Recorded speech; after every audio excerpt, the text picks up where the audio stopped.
Hello guys, in this video I will show you how to create a website on Squarespace.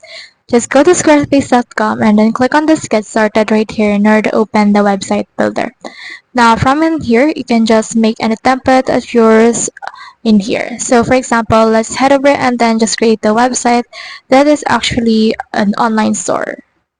Now from in there, click on this right here. You can also build your own template if you want to as well, or you can head over and then just go in here on this template matches.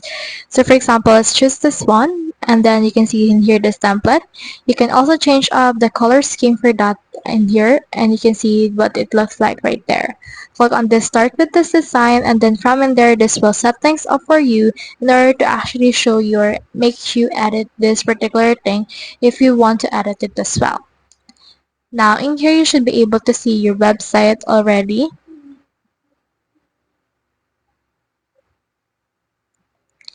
So from in there, just put in here a site name and then click on continue.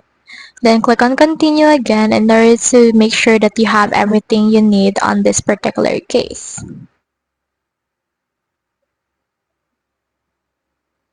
Click on continue in here and click on continue again and click on this get started. And now you can see this.